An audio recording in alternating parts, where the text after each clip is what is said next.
दोस्तों पूरी दुनिया के लगभग 1.5 अरब मुसलमानों के लिए सऊदी अरब बहुत ज़्यादा बल्कि कह लीजिए कि सबसे ज़्यादा अहमियत रखता है। यहाँ पर बसने वाले 2 शहर मक्का और मदीना में मुसलमानों के पैगंबर हज़रत मोहम्मद सल्लल्लाहु अलैहि वसल्लम की ज़िंदगी गुजरी है और इन दोनों शहरों के अलावा भी पूरे देश से आपकी यादें जुड़ी हुई हैं। लेकिन मुसलमान इस कंट्री को जितना पसंद करते हैं और यहाँ की जितनी इज़्ज़त करते हैं, यहाँ पर राज करने वाले ख़ानदान को उतना ही ज़्यादा मुसलमानों के बीच में नापसंद किया जाता है। जी हाँ, ख़ानदान आले सऊद को मुसलमानों की मेजॉरिटी नापसंद किया करती है और इसके पीछे 1 या 2 नहीं बल्कि कई वजह हैं। आज की इस वीडियो में हम आपको ख़ानदान आले सऊद के बारे में कुछ ऐसी दिलचस्प बातें बताएंगे जो आपने शायद आज तक ना सुनी हो, और साथ में ख़ानदान आले सऊद की वो बातें भी बताएंगे जिससे आपको पता लगेगा कि मुसलमान ख़ानदान आले सऊद को नापसंद क्यों किया करते हैं। दोस्तों पहली वजह तो ये है कि ख़ानदान आले सऊद जो कि आज सऊदी अरब पर राज करता है और जिसके शहजादे और शहजादियाँ करोड़ों और अरबों के मालिक हैं, वो बिल्कुल एक आम सा देहाती सा ख़ानदान था और उसने सऊदी अरब पर कब्ज़ा किया था। और सऊदी अरब पर कब्ज़ा करने के लिए उसने अंग्रेज़ों के साथ हाथ मिलाकर ऑटोमन एम्पायर यानी कि उस्मानिया सल्तनत के खिलाफ बगावत की थी और उस्मानिया सल्तनत को ख़त्म करने में उसने बहुत बड़ा रोल प्ले किया था। असल में आजकल जो सऊदी ख़ानदान है उसके तार मिलते हैं 18वीं सदी में जाकर के एक शेख से जिसका नाम शेख सऊद था। ये आदमी काफ़ी ज़्यादा असर रखने वाला इंसान था। हमारे इंडिया की लैंग्वेज में कह लिया जाए तो ये आदमी कोई छोटा मोटा नवाब था। इसका एक बेटा था जिसका नाम था मोहम्मद। इस बंदे का ख्वाब था कि ये सऊदी अरब पर कब्जा करे और उस पर हुकूमत करे, लेकिन उस वक्त तक ऑटोमन एम्पायर भी अच्छी खासी पोजीशन में थी।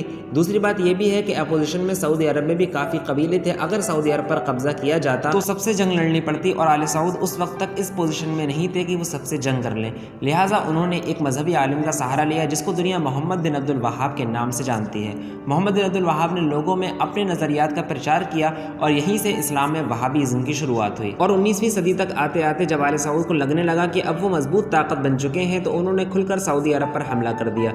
उस वक्त जो कि सऊदी अरब उस्मानिया सल्तनत के अंडर आया करता था, लिहाजा उसी फौज से इनकी जंग हुई और सल्तनत उस्मानिया की फौज के हाथों इन्हें बहुत बुरी हार का सामना करना पड़ा। लेकिन उसके 6 साल बाद ही आले सऊद ने सऊदी अरब के सबसे बड़े शहर और आज की राजधानी यानी कि रियाज पर कब्जा कर लिया और 1902 में आकर के अपने सबसे बड़े अपोजिशन कबीले यानी राशिदी कबीले को रियाज से निकाल दिया। और उस वक्त आले सऊद की कमान अब्दुल अजीज बिन आले सऊद के हाथ में थी और यही उस वक्त के शहजादे थे। इन्होंने उस वक्त के बहुत से कबीलों को लड़ भिड़ कर अपने साथ में मिला लिया था और जिनसे लड़ाई नहीं हुई थी उनके खानदान की औरतों और लड़कियों से शादी करके उन्हें अपने आप में मिला लिया था। और इस तरीके से इनकी 22 बीवियां थीं और उन 22 में से 17 के बच्चे हुए थे जिनकी तादाद लगभग 45 को पहुंचा करती है।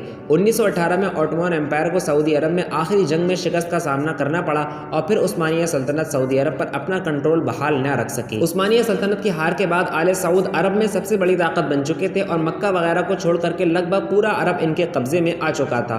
और फिर कुछ दिनों मक्का पर शरीफ मक्का की हुकूमत रही। उसके बाद 1932 में आकर के अब्दुल अजीज बिन आले सऊद ने शरीफ मक्का से मक्का की पावर भी छीन ली और उसके बाद इन्होंने एक नई स्टेट और नए देश का क़याम किया और उसको सऊदी अरब का नाम दिया। उससे पहले सऊदी अरब को अरब या हिजाज मुक़द्दस के नाम से जाना जाता था। अब्दुल अजीज बिन आले सऊद ने अपने एक पूर्वज जिनका जिक्र हम पहले कर चुके हैं, जिनका नाम सऊद था, उनके नाम पर इस देश की बुनियाद डाली थी। और उसके ठीक 7 साल बाद यानी कि 1939 में सऊदी अरब में पहली बार तेल की पैदावार का पता लगा और इसकी वजह से सऊदी अरब की गिनती सीधे अमीर देशों में होने लग गई। 1953 में जाकर के सऊदी अरब के फाउंडर यानी कि अब्दुल अजीज बिन आले सऊद का इंतकाल हो गया और उनकी जगह पर उनके एक बेटे शाह सऊद को सऊदी अरब की बादशाह सौंप दी गई। शाह सऊद जो था वो बहुत ज़्यादा करप्ट इंसान था, लिहाजा करप्शन के इल्ज़ाम में उनको अपनी बादशाहत से हाथ धोना पड़ा, यहाँ तक कि उनको सऊदी अरब से भी निकाल दिया गया। उनके बाद उनके एक सौतेले भाई जिनको शाह फैसल के नाम से जाना जाता है, उनके हाथ में सऊदी अरब की बागडोर आई। शाह फैसल को मॉडर्न सऊदी अरब का फादर कहा जाता है और आजकल सऊदी अरब में जितना भी डेवलपमेंट है वो सब शाह फैसल की ही देन है। उसके बाद शाह खालिद, शाह फहद और अब्दुल्ला बिन अब्दुल अजीज़ जैसे बादशाह बने और अब सलमान बिन अब्दुल अजीज़ सऊदी अरब के प्रेजेंट बादशाह हैं, जो कि सिर्फ बराए नाम है क्योंकि सारी पावर इस वक्त वली अहद मोहम्मद बिन सलमान के हाथों में है। तो ये थी सऊदी अरब की छोटी सी हिस्ट्री जो मैंने आपको बताई। और अब आइए आपको मैं कुछ ऐसे पॉइंट्स बताता हूँ जिनको जानने के बाद आपको बखूबी इस बात का अंदाज़ा होगा कि मुसलमानों की मेजॉरिटी आखिर आले सऊद को अपना लीडर तस्लीम क्यों नहीं करती है। दोस्तों पहली बात तो ये है कि पूरी दुनिया में जब खिलाफत उस्मानिया थी तो किसी भी देश की ये हिम्मत नहीं थी कि वो मुसलमानों के ऊपर उंगली उठा सके। और यहूदियों ईसाइयों का जो सबसे बड़ा मकसद था, यानी कि फ़िलिस्तीन को मुसलमानों से छीनना, ये खिलाफत उस्मानिया के रहते तो नहीं हो सकता था। लिहाजा उन्होंने आले सऊद को हर मुमकिन मदद पहुँचाई कि वो खिलाफत उस्मानिया से बगावत करें और उसको कमज़ोर करें।